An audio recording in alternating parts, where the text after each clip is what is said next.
Hey guys, I'm Bradu. Today I will be doing something a little bit different, kind of a Q&A, I guess I'd call it. I got an interesting email from a customer, potential customer, whatever, however you want to say that. And he had a bunch of questions, and I thought they were really good questions, and I gave him a nice, thorough response, and I thought, boy, it'd be maybe good just to tackle this in an art cast while I'm drawing. Um, which may prove to be difficult because I'm going to be doing a full color drawing today, which takes a little more, a little more, is that not even in focus? Maybe we can get it to focus. Takes a little more concentration, in my opinion, to draw full color. So we'll see how it goes.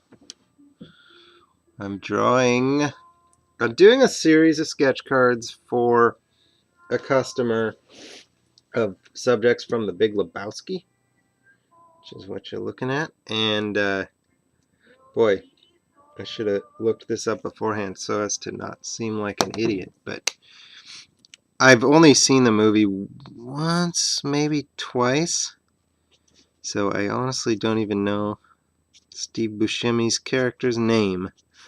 But I'm drawing Steve Buscemi and his crazy eyes.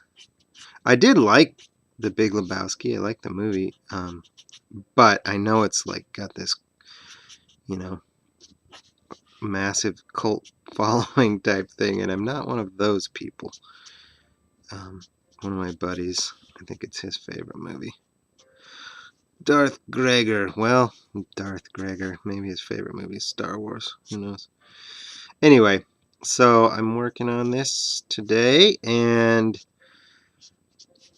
I think a lot of people like to see their cards drawn on an art cast like this. So for something like this, he ordered 5 different ones. I thought it'd be good to do at least something on camera for him so he can see it. See the process. And my preference is to draw from the very start on camera, but it just doesn't always happen that way. Sometimes I'm not necessarily planning to do a certain card on camera or whatever. I just go with the flow, and this happens to be one of those. I had sketched up all 5 of them in pencil and then done the liner, the ink outlines. And then it hit me that, hey, I'm going to try and do this art cast. It could take a while. Boy, I need an update art cast too. I have a hard time with a kiddo now. I've got a almost 3-month-old. For those of you who have not followed all of my videos, you wouldn't necessarily know that. And he keeps us pretty busy, and it's just, I don't have like a separate art studio room in the house or anything. I draw in the living room. And it's not easy to get you separate from my wife and child and do an art cast. I do some drawing, and that's not a big deal. I can, though that's another thing. That's hard. It can be hard to find times to draw too, but especially doing an art cast like this, I pretty much wait until they're gone and they're out running errands or something. All right, let's try and tackle this Q&A. It's going to be a little tricky, like I said, because I'm not drawing and then dubbing over with the audio later. That would take twice as long because I'm going to have a lot to talk about. So I'm going to be looking back and forth at the computer, reading the questions, and then drawing while I answer it, I guess. Before I get into these questions, I wanted to say I'm going to do my best to answer each of these questions, but the truth is there are some other great artists out there on YouTube who have done most of these questions. I've seen at least one artist do it, a whole video just to answer that one question. And some of the guys that I'm talking about, I definitely recommend you look up all of these guys, honestly. And if I can remember, I'll put their links in the notes. I think I always forget to do that. Will Terry is a children's book artist.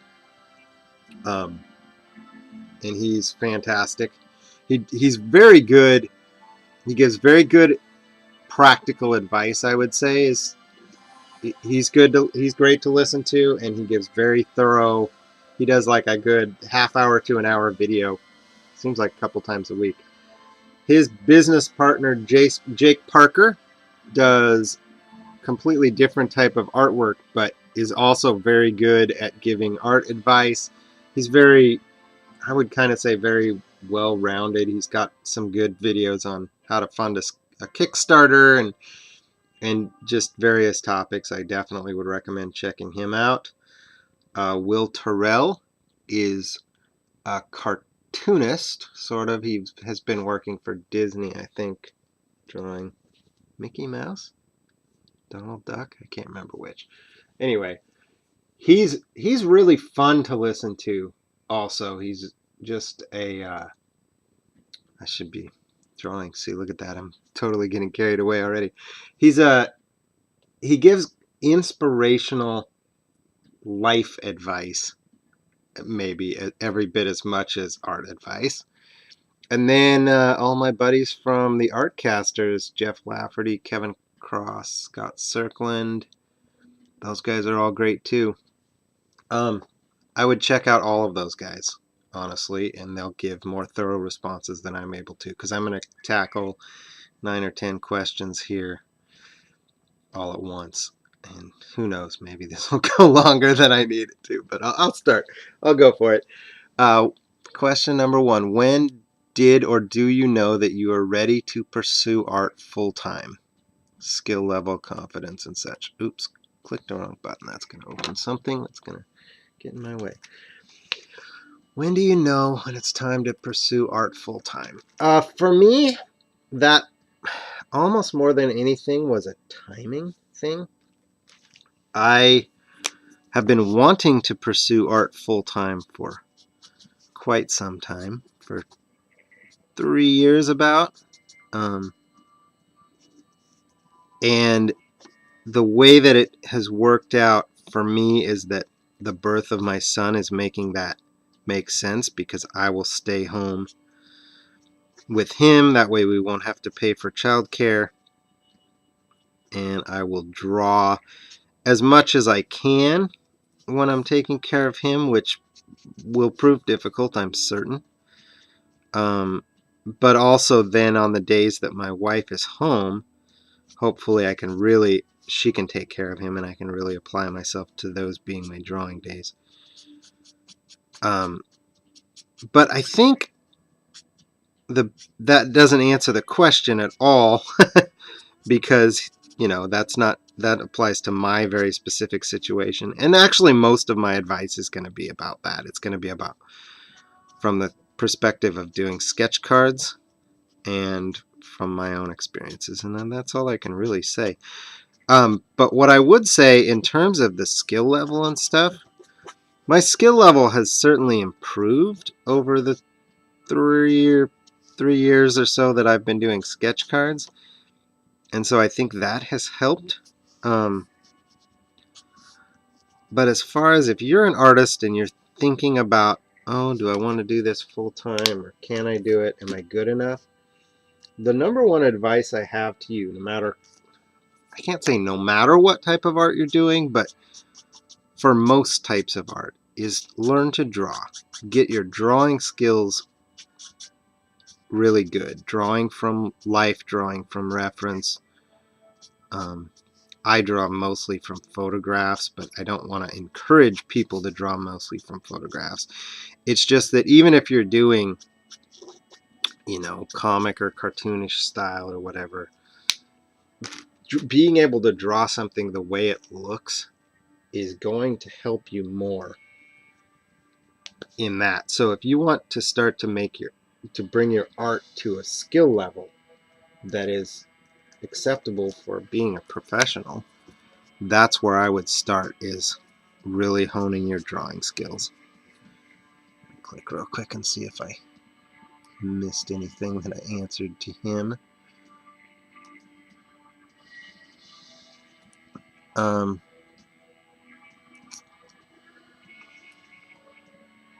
Yeah, I guess that's mostly covers that one. How important is it to have a degree? How much education would you recommend? Again, I'm going to approach this from the question of to do sketch cards.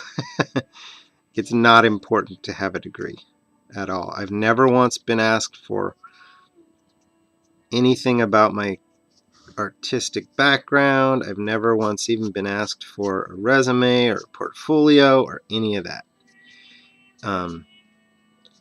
I've gotten everything in my sketch card jobs from people seeing my artwork. And I mean, there's been a couple times when I showed samples or something like that, gave out my website or whatever, but schooling didn't have anything to do with it. Having a degree didn't have anything to do with it. That said, I'm not saying going to art school isn't important or getting a degree isn't important. I think a big part of it for me is I would have had a hard time. Ooh, that's not the color I wanted. We'll use it a little bit. I would have had a hard time if I hadn't gone to school, gone to college, full time and gotten an art degree. I would have had a hard time having the self-discipline, I think probably is the best way to say it, to like do some of the art exercises and stuff that seem boring or that branch out a bit from what I'm actually interested in doing and things like that. I do this. You will catch on pretty quick that this is how I draw when I'm doing full color. I grab a color, start drawing with it, and if I like it, I keep going, and if I don't, I should have a better grasp of my go-to colors at this point, but it seems like I experiment a lot with different colors every single time I draw in color. Pale yellowish pink. This is not even a color I use very often. It seems like it's pretty good for the skin tone I'm looking for here. Okay. So I'm not saying don't go to school, don't get a college degree. I do think it's very important to get a college degree. I don't think it's as important in the art industry as it used to be, or maybe even in today's world. I mean, I know this is a little bit of a tangent, but I know several years ago, I knew when there was basically a depression, I knew several people who were not getting a job because they were overqualified. Anyway, that's a whole different thing, and that's not the point I'm trying to make. Go to school, get your degree, but don't think you have to have a degree to make it as an artist. That's what I would say. There's another point I wanted to make about that. Oh, I know what it is. There's a lot of good online art courses that I have very little experience with. I've looked at, to some tutorial videos and things like that, but I haven't taken any online art courses or anything. In fact, the closest I've done, and this was very helpful, and I don't think these videos are available anymore, but Trev Murphy had a couple tutorial videos for drawing sketch cards of portraits, basically. Most of the Copic marker tutorials you see online are like, I don't know, cartoonish or manga or something like that. Very seldom do you find people drawing realistic stuff with Copic markers, in my opinion and experience. Let's see. But if you don't already have it, you should. If you're an artist, you should have this book already. If you don't already have it, go get it. Drawing on the Right Side of the Brain, Betty Edwards. I think if you read that book and do all of the exercises in it, that's going to do more for you improving your art. And this kind of goes back to the first question than most classes would. Now, there's also some intangibles for sure. going to an art school or, you know, taking actual art classes, you'll be getting feedback from your peers and from instructors and interactions that are invaluable. But it just, I don't think it's an absolute necessity to get an art degree or get a degree to become an artist and a successful artist. I have a degree in art from a school, Western Oregon, that's not an art school. And I think it helped me to develop my skills going to school, but it hasn't, the fact that I have a degree hasn't played any role, in my opinion, in getting the opportunities that I've had to draw for sketch card companies.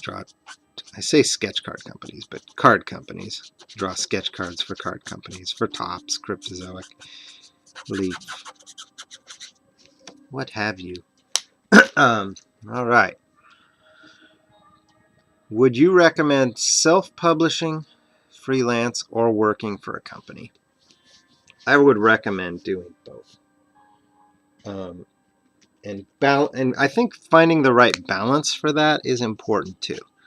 If you're working for a company, you're probably getting more of a steady paycheck or whatever. Not that sketch cards, you don't get like, what am I trying to say? It's not like you get a monthly paycheck or whatever, but at least if you're always working on a card set, you've got money coming in fairly often from that, but not big money. Your money is not made by working for on sketch card sets. Your money is going to be made in sketch cards more on commissions and on artist proofs. And even if you take artist proofs into account, I make more, generally speaking, per card per hour on commissions than I do working for card sets. I'll just give you, I'll be as straight and candid here as I possibly can. I charge $40 for a black and white sketch card, and I charge $60 for full color like this. And when I do sketch cards for companies, it usually, the offers vary greatly, but it can be anywhere. I've been offered anywhere from $2 to $40 per card. Um, far more often in the $2 range than the $40 range. Actually, more like 5 to 10, I would say, is the average, which doesn't add up. If I'm making 40 to 60 for personal sketch cards and I'm making 5 or 10 for set work, it doesn't add up. But then you take artist proofs into account, and artist proofs are going to bring in more money for you.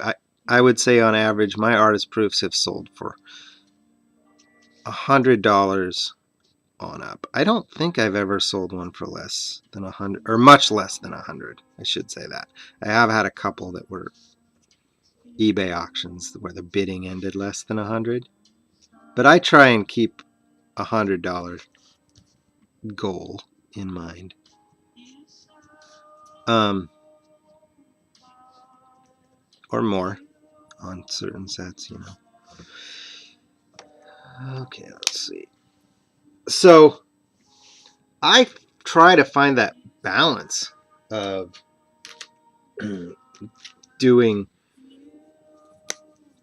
having a card set that I'm working on. So I'm going to have to do usually, you know, 20 or 30, or I try not to get myself overextended. This is a mistake that a lot of sketch card artists make. They sign on to do $100 or 100 cards at $2 a card or $4 a card or whatever. And then they don't have any time to take on personal sketch card commissions, and they don't have any time to even draw on their artist proof blanks and get the big money for the sales. And they spend all of their time making a couple dollars an hour, and then they complain. Well, that's kind of a vicious cycle. So one of the keys is to balance your time between do the set work, get your name out there, get your foot in the door with different companies. I try and figure out how much I think I'm going to make when I add in the $5 to $10 per card or whatever it is on any given set. I do the math. I go, okay, I'm getting $10 a card for this set. I'm doing 20 cards, and I'm just going to say 4 artist proofs. That's pretty generous. Maybe two or three is more reasonable. So if I think I'm going to sell all of my artist proofs for a total of $400, and I'm going to get $200 for doing the cards. That's $600. I'm doing 20 cards. That's $30 a card. That's decent money. It's still less than I make for personal sketch card commissions, but I don't have to wait. I don't have to interact with each customer and wait for orders to come in. So I'm getting a fair amount of money and steady work from that. And then if I don't overbook myself on that sort of thing, I still have time to take commissions when they come in. All right. This is proving to be extremely difficult for me to talk about a particular topic and keep drawing. I definitely should have picked a black and white one to do for this art cast, because I can do that much more like naturally, just going for it, you know what I mean? I did one late last night too. I should have drawn this last night, and I should have saved Hank from Breaking Bad for today. So anyway, then as soon as I start drawing, I lose what I was talking about. Would you recommend? So I think the key there is balancing between the two. I definitely think it's worth getting in on a couple sets, but when I first started with sketch card companies 3 years ago or whatever it was, maybe it's closer to 4 now, I was like, I took every job I was offered. I wanted to get, especially if it was with a new company, I wanted to get my foot in the door at as many companies as I could, and I'm glad I did that. It was great. Now I'm at that's not a good color, at a point where I don't need to do that. I don't need to take every job, and I'm quite picky, and depending on how much I've already got on my plate at a given time, you know. And the other thing is I often will get asked to do 50 cards for a set, and I'll say I can do 10, and if they agree, great, and if not, I pass, you know. But I've worked pretty hard to get to that point, to have that luxury to be able to do that, right? So do both. Definitely don't try and just make your money off the couple dollars a card that companies generally will pay you. That per card pay is just so meager compared to the hours that you put in that it's not even, it shouldn't even be tempting to you, is what I would say. You should be making your money more from personal commissions and from selling artist proofs, but make sure you're leaving time to do that. Again, I can really only tackle these questions from, I'm doing almost exclusively sketch card work, so I can't even talk about other stuff really. So I apologize for that, because I know that I'm in the minority. Even other sketch card artists don't do it like that. They're taking commissions for all kinds of work, you know, and things like that. But this is my experience, and this is what's been working for me, so take it as you will. So I think that probably still holds true no matter what kind of companies you're working for. If you're working for a comic book company or whatever, like poor Kevin Cross got in over his head with this job he's working on, and it's sucking up his time, and he hasn't been able to do his personal projects and the work he wants to do because he overcommitted to a job that took up too much of his time. For, I don't know if he was getting enough pay. I know he's not real happy about how much time he's had to put in on this. set, or this job. So make sure you're leaving time to do side commissions and personal work. You got to stay motivated by doing what you love to do. Okay, need a little in-between color there.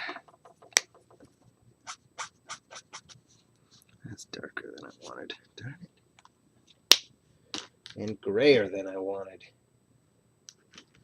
I'll go back to this one. I think I used this earlier. No, I did, and I didn't like it. What am I doing here? That'll work.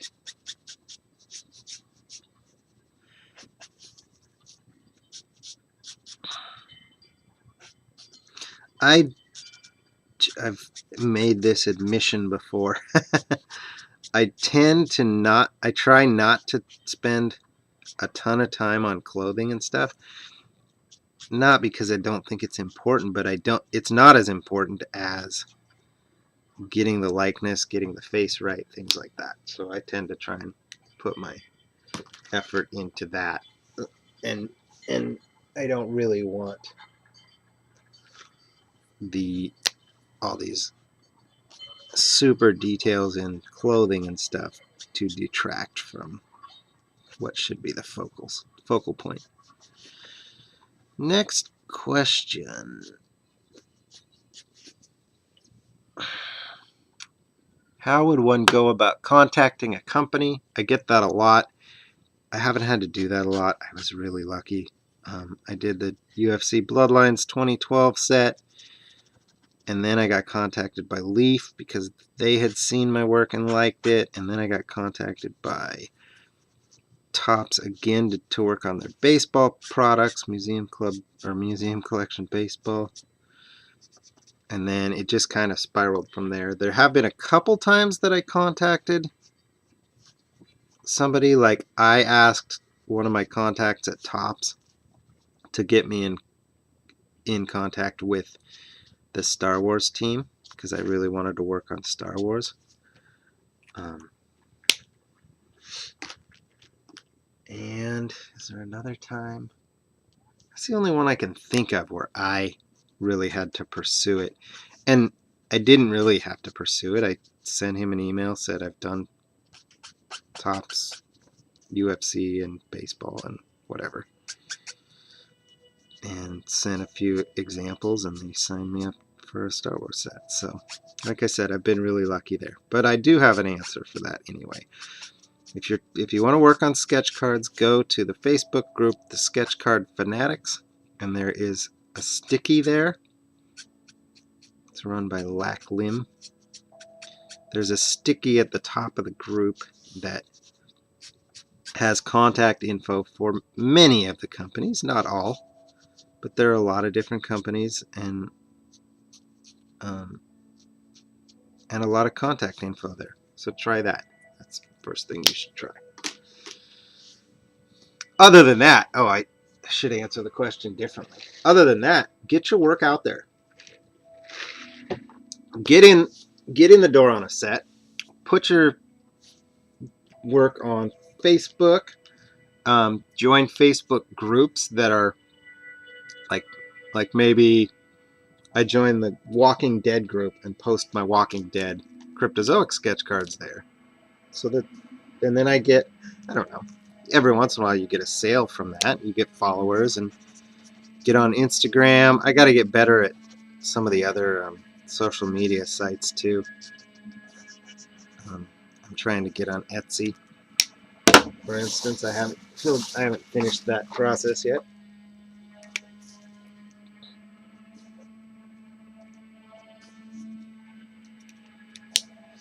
Alright, what am I going to do with this hair? I have trouble with hair sometimes because I try and use, like I started with purple here, right? I try and use some colors that you wouldn't necessarily expect, and I think that makes it more fun and exciting. It shows through, but eventually I'll get to something similar to the color of his actual hair. And I treat skin the same way. This is why color takes me a lot longer. It's because I tend to do this. And I kind of want to change that up and start getting better at just going in with the color I should go with right from the start. But I think it gives my work some character too to have these unexpected colors here and there, right? Give them a little bit of a 5 o'clock shadow with this blues and greens. We'll do that too. But I also feel like I just end up doing so much pussyfooting by dinking around with these colors. Get your work out there. Do you feel that the art industry is more portfolio, university, or networking based? I can't really speak to that one. I don't have a portfolio. I have a website. So for me, it's all networking, getting my artwork out there, getting on different forums and Facebook groups and social media sites, and following other artists and supporting other artists really helps, because you're in competition with other artists only to a degree. I think more than anything, you're helping each other out. There's plenty of jobs out there and plenty of people looking for artists, and you don't have to treat other artists as the competition or as enemies. I don't do this as often as I should, but I share other artists' posts if something strikes me. Like I know I shared Jeff Lafferty's Kickstarter trying to help him earn his money, and I don't think that means that somebody's gonna go, oh man, I was gonna buy a drawing from Brad, but now I want to buy a drawing from Jeff instead. I think that happens way more seldom than you would think, and the networking among other artists is helpful way more often. So help and support each other as artists, and I think that works out in the end best for everyone, really. This is a good color, champagne E71, to do that, to kind of, I don't know how to say it. I use that fairly often to kind of blend from these bright colors. A lot of the browns are too orange in Copic markers, in my opinion.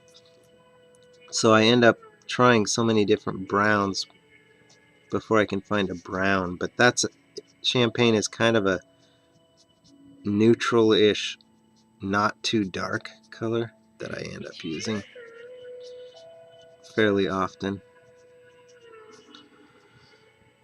I've heard, I'm gonna paraphrase this question because he's asking two different things and doesn't realize. He's asking about artist proofs.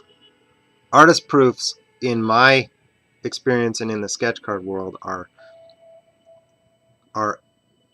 actual 101 sketch cards that weren't inserted into the product, but instead the artist has to sell as a big part of their payment for working on the set. Sometimes it's blanks that they get to draw. Like, let's say I work on a baseball set. They say we give you 5 artist proofs at the end. Customers can come to you and say, I want a drawing of such and such player. You can do that.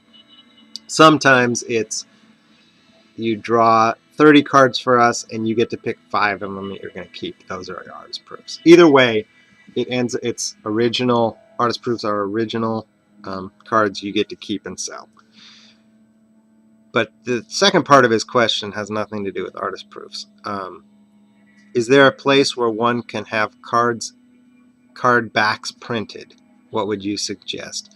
Print backs and attach them to the backs, or have it printed directly on the card? I know Jeff Lafferty used to print his own. To me, that sound, and glue them on the backs, that sounds horribly. I don't have any interest in doing that. I don't want to spend the time gluing. I have some of them, some of his prints anyway, and they turned out really nice. The quality's awesome. So it's not that that's not feasible. I just think I'd rather spend my time drawing than spend a lot of time doing that sort of thing. If you do want to print your own backs and glue them on. And even if you don't want to, I'm going to recommend the book Sketch Card Mania by Randy Martinez and Denise Vasquez. They go into detail about how to do that in the book, so check that out. But what I would recommend, and what I am surprised I have not ever done and still plan to do, is I'm going to contact Karen at Iconics. I think it's Iconics Biz or something like that, but it's Iconics. It's a printing company, so you should be able to find them. They printed up my first set of trading cards, and they looked awesome. And I know they also offer blank, personalized custom sketch cards. So I plan to do that. That's on my bucket list of things to do for 2016. And I recommend that. I don't have any, but I mean, I haven't got them printed, but they did send me samples and they were really nice.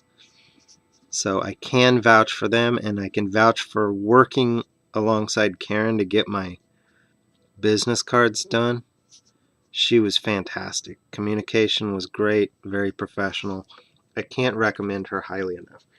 I really wanted to go through Iconics to print my business card sets later, and it just wasn't feasible because you had to do, in order to make it work, I had to do a large print run, and it was just it became too big of a project. So if you're also looking to get large print runs done of cards, or I don't know what else they can offer, I would recommend Iconics for that as well. Let's see. He's got green eyes, I think. They're pretty dark. I'm going to look him up real quick. Sorry. Oh, boy. You're going to be able to see me leaning over. I got to see this. Yeah, you can just see my shadow.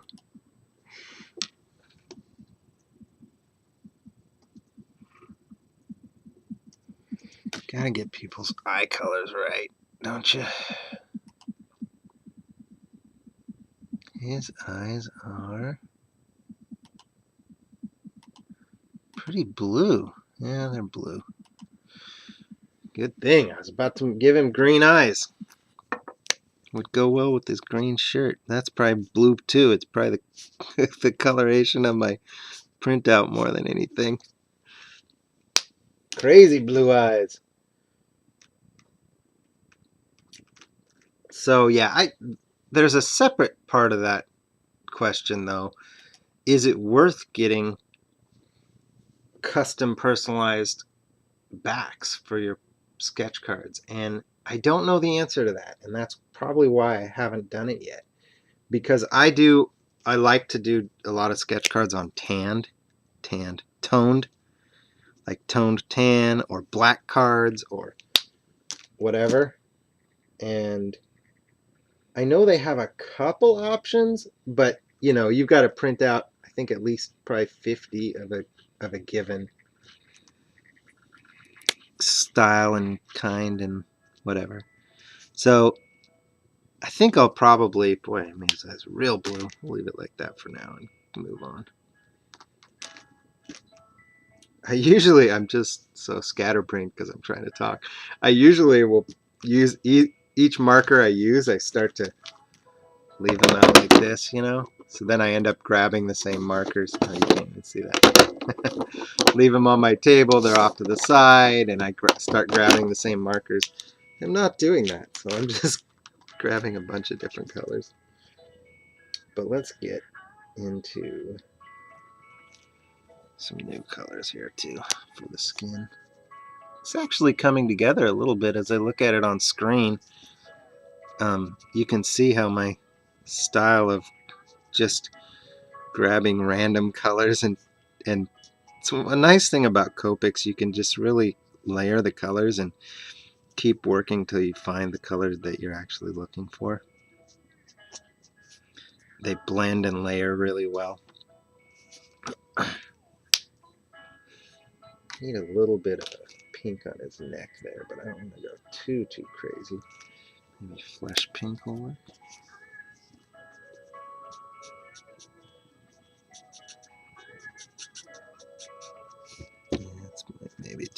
too orange, too pink. We'll tone it down a little bit in a minute here.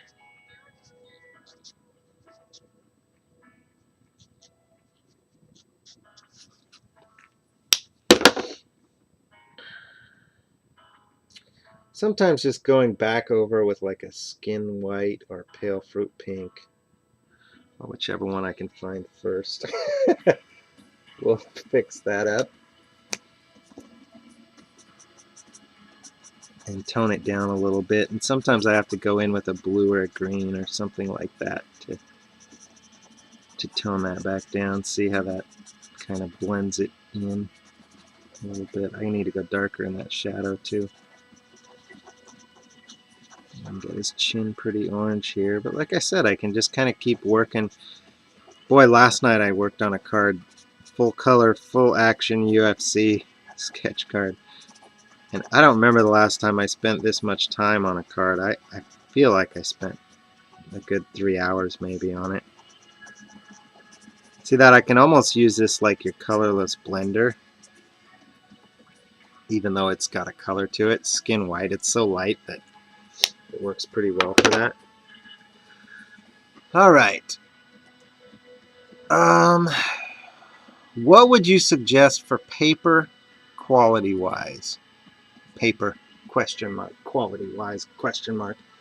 That's a tough one. I try out a bunch of different stuff, but I'm usually looking at it more for the way that it handles different materials than for the quality. Like, I'm not really well versed on stuff being which paper products or whatever are archival or whatever. I mean, I'm not going to promise that any of my sketch cards are going to last 1,000 years or 100 years or whatever. I just don't know.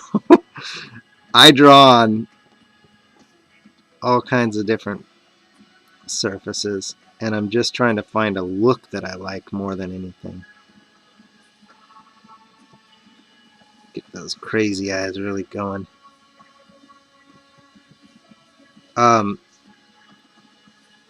Bristol is a really good one. Boy, regarding this question, you would be surprised how different some of the different drawing materials are, especially working for different sketch card companies.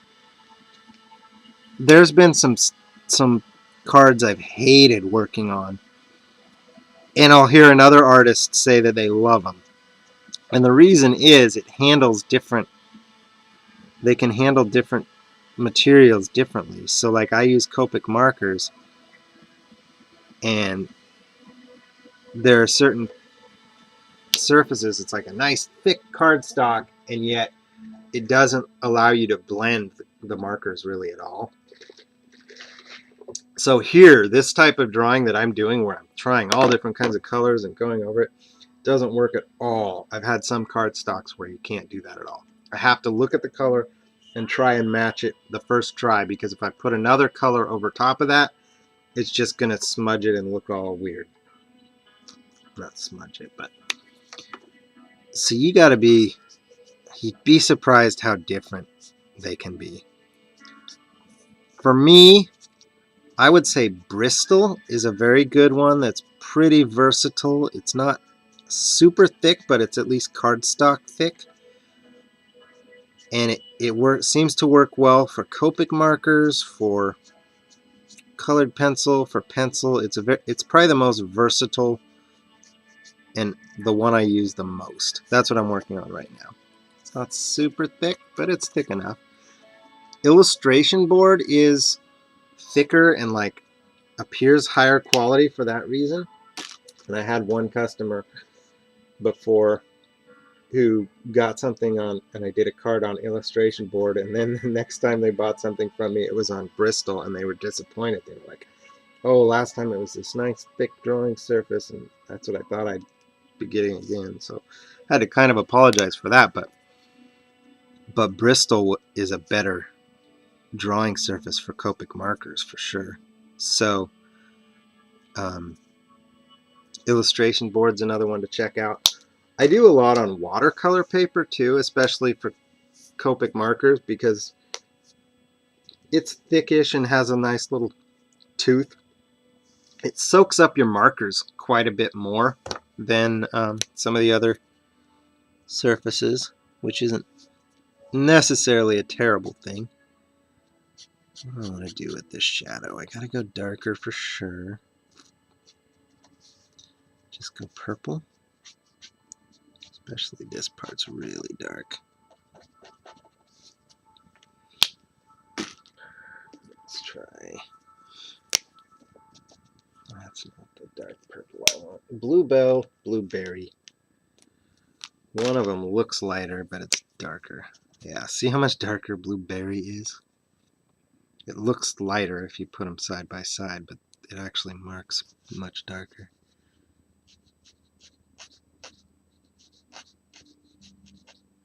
So watercolor paper works well for blending of Copic markers. And what I do actually, I go into a local art store, Southeast Portland. Oh no, I can't think of the name of it. I'd like to be able to plug them. They're on Powell and about 51st. It might be I've Been Framed. Anyway, they're really cool there, and I will go in and buy a 5x7 sketchbook of watercolor paper, and they'll cut them into cards for me. So I end up paying, $7 or whatever, and I walk out with like, I don't know, 100 blank sketch cards. I'm just guessing at the numbers. If it's 25 pages, I get 4 to a page. Whatever. So that's a good way to do it. I don't think all art stores do that. I've asked at a couple other stores, well, will you cut this down for me? And they're like, screw off. It's way too much work. So, but that one, I can't remember if that's I've Been Framed or if that's the one over on Hawthorne. Anyway. Do I go with that here? I feel like there's a little bit of a shadow there, if nothing else. Yeah, that works.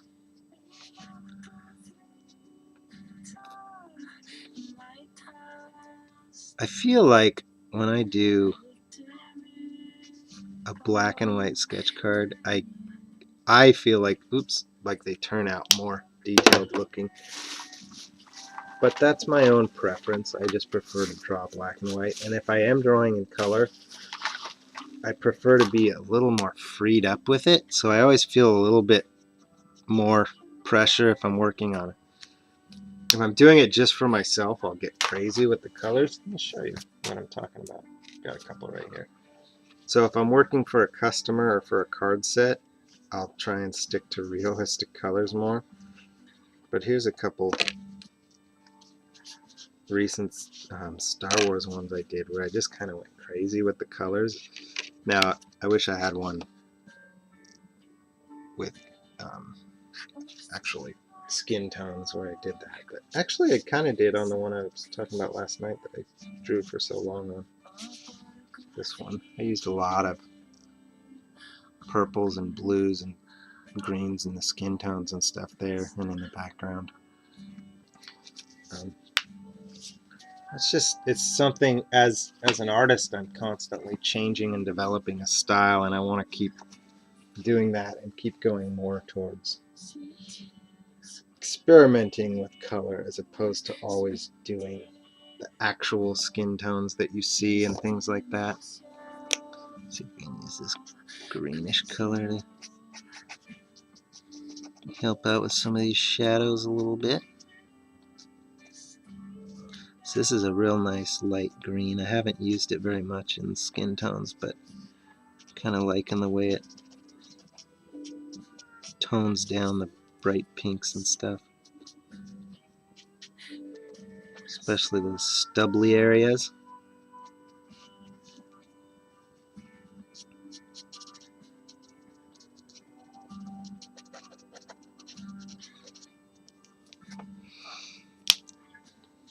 Okay.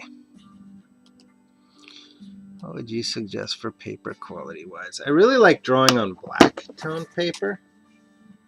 Sketch cards. This one I did a couple days ago. Kylo Ren. And this might appear pretty detailed, but it honestly takes me much less time to do something like this than to do a full color sketch card. So I've done a lot of them on black, and I usually like those the best. But you have to find the right photo and crank up the contrast to really make it work. But pick up, there's a little variety pack sketch cards, or I will cut down my own cards to try different surfaces. I'd like to find a paper that's thick enough to be on a sketch, to be a sketch card, but thin enough to cut down easily. So like pastel papers usually are too thin, but if I can find one that's a little bit thicker, I would really like to cut some of my own sketch cards out of different colored papers. Do that more. That's a little bit of a different tangent. I'm getting close to the end here of my questions anyway. Should I be posting my progress, skill development, or should I be more selective of the art I upload to the web? That's a little bit of a loaded question. Meaning I've had an experience with that I can share a little bit of. And I'm still struggling with that a little bit. Several years ago, when I was doing almost exclusively MMA artwork, I almost said sketch cards, which is what I'm doing now. I would post all my artwork on the underground MMA.tv, which is still live and kicking, and SureDog, great MMA forums, which I don't go and chit-chat as much anymore because the sport is just huge now. Back then, every time there was an event, it was such a big deal that I was always on there talking with people and posting my thoughts on the big fight and whatnot. Nowadays, there's like fights every weekend, and it's just harder to do that.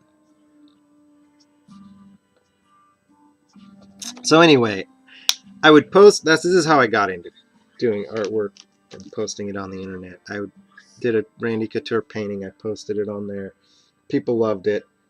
I did another drawing or painting, and I posted it, and it just took off from there. And I got so into posting my artwork there that I kind of got lazy at some point about doing good work. And it was like I would try a new material or something. I did a lot of experimenting with different styles and different materials too. And I would try out something new, and I would just post it. And then, like, it was almost like I didn't notice that some of them were terrible and were just experiments. And because I was getting so many pats on the back, and I got into this horrible habit of posting everything I did, stuff that should have been hidden away in sketchbooks and never see the light of day. And I should have been a little more critical of myself and taken a good hard look at some of these and said, oh, well, that was an experiment that went wrong, or that I should learn from, or whatever, and not post. But I was doing some good work, but it was kind of being overshadowed by the fact that some of it was just like I was posting too much of my practice stuff, and I wasn't selective enough about what I posted. So I kind of regret that. And then I remembered that, and I haven't done it in a long time, right? Well, I think the biggest lesson I learned there is more that, I don't know, I think my work has come a long way since then too. So I have less stinkers anymore. That's part of it. What is this?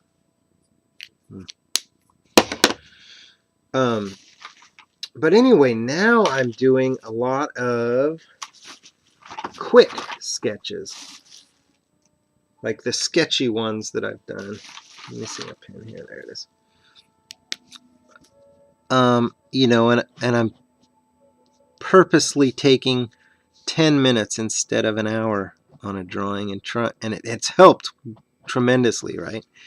It's been a great thing to do, but I'm starting to wonder or to notice if I've been doing so many of those and posting so many of those that, like, if you go onto my Instagram, I have probably 2 of those quicker sketches for every one longer, full, completed sketch card.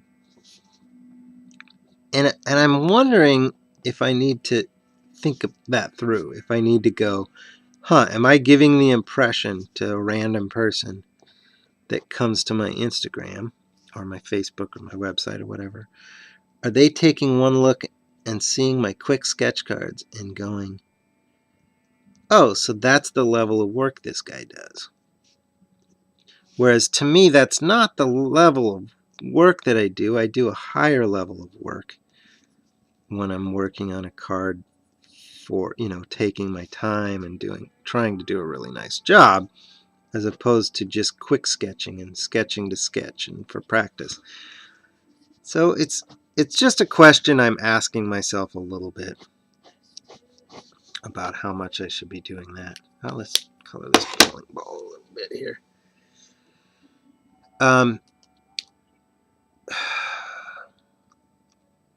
So should I be posting my progress skill development? I think you should be a little bit careful about that. I'm not saying don't post your progress development type works, but be selective about which ones you post and how often you post those compared to the works that you're proud of. A lot of times the progress shots look really neat. I'll be midway through a drawing or something and go, hey, that looks cool. I'll snap a pic. If that's what you're experiencing, that by all means do that. Let's see, I should be able to use some nice fun oranges in here and then kind of blend them back out and back down with toned down oranges. Let's try it. This is actually a skin tone, yellowish skin pink, but it's very orangish.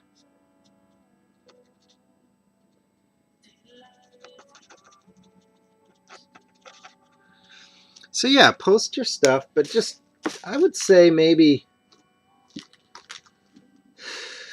try and post one for every 3 completed. Post 3 that you're proud of that are finished for every one practice or progress shot or that type of thing. That's just a rough guess. It's just something I've gone back and forth with, and like I said, I've run into trouble. That was over 10 years ago, the thing I was talking about where I started posting everything I did. But I do notice myself kind of doing similar things these days. I post a lot of my artwork. Sometimes I'm like, oh man, I try and post something every day just to keep a presence on social medias and things like that. So there are some times when I've probably jumped the gun and posted one I maybe should have not posted just because I was trying to post something that day. So yeah, it's a good question, something to be aware of. All right, last question. Would you recommend that I start to narrow my subjects to themes in which to focus on, such as portraits, fantasy, movie characters, or just draw anything and everything? I think there are 2 good answers to that question. The best answer and the first answer is draw what you love. Draw what interests you. You put out drawings or whatever. You put out artwork of the type of stuff that interests you, and what's going to happen is people are going to see it, start to follow you because they want to see more of that, and request more of that. You'll start to get sales because, you're drawing, I'm just going to make it up, you're drawing horses. You draw a couple cool horse portraits and a bunch of horse people come after you and love your work. Great, go with it. Um, but the flip side of that is, especially starting out, it's a good idea to hit a lot of different markets. So, yeah, do fan art so that you can post on a different forum or a different, bring in a different group of fans to your work. Um, I think that's a great idea. Now, be careful not to do too much work of subjects that you don't like, because you then end up getting more requests for that. So focus mostly on the stuff you do love. But I'll give you a for instance. I just printed up my newest business card set is mixed sports, right? And the one before that was non-sports. So that's why I did a mixed sports and a non-sports. And in the non-sports, I try to do one from Game of Thrones. I did a bunch from Marvel, so I can't. So I did overdo it there. But I tried to do one Game of Thrones, one Breaking Bad, one Lord of the Rings, one Star Wars. You know what I mean? I tried to hit all those spots so that I have a card to hand out for whatever the potential customer's interest is, I guess is what I would say. So definitely branch out, but do the bulk of your work on whatever it is that you really love to draw, whether that's fan art, portraits, pet portraits, whatever that is, because that's what you're going to then attract the type of customers you want and the type of people you want. I've done a few pet portraits, and then I started getting requests for pet portraits, and that's not what I wanted to do. Not that I hate it or anything, but I'll do the occasional one. But what I really like doing is portraits and sports portraits and fan art and things like that. So that's what I want my art to be focused on. And that's why I draw those things and put those out there and attract those types of people that like the same thing. That's the best way I can answer that. And I think that brings us pretty close to the end. Just over an hour. I think I answered all those questions fairly well. Hopefully you got, like I said, there's definitely, if you're asking those questions, go check out the artists I mentioned. I hope that some of my answers helped you, that you can glean some gems out of there too. I'm going to scan my email that I emailed to him and see if there's anything that I wanted to touch on that I missed. Betty Edwards, Drawing on the Right Side of the Brain. There's another book that I actually didn't do, so this goes back to the second question. Drawing the Natural Way by Nicolaides, Nicolaides, I believe. That book had a lot. It was very focused on drawing from life, drawing every day. It was almost like a full drawing course, 6-8 hours a day or something like that for months. And I never did go through all of the exercises, but I'm confident that if I did, it would have really helped me. So it's kind of like if you're not going to go to art school, but you won't have the perseverance to be self-taught, so to speak. I hate that, by the way. It's a pet peeve of mine. Self-taught artist. Well, not really. You're learning from everybody all the time. Maybe you didn't go to art school, but anyway, that's a good. I bet you that's a good book to really hone your drawing skills, because it's just like nose to the grindstone, drawing every day and drawing from life. It's going to be awesome help. So do all the exercises in Betty Edwards' Drawing on the Right Side of the Brain, and pick up Drawing the Natural Way, and give that a shot if you have all the time in the world.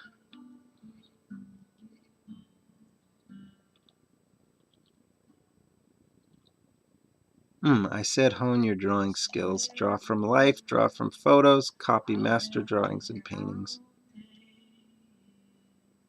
Draw what you see, not what you think you see. That's one of my favorite sayings. People, the biggest problem that beginning artists have, especially with drawing people and portraits and faces, is they draw their symbol system. They draw almond eyes and they draw a little hook nose, and learn to see the actual shapes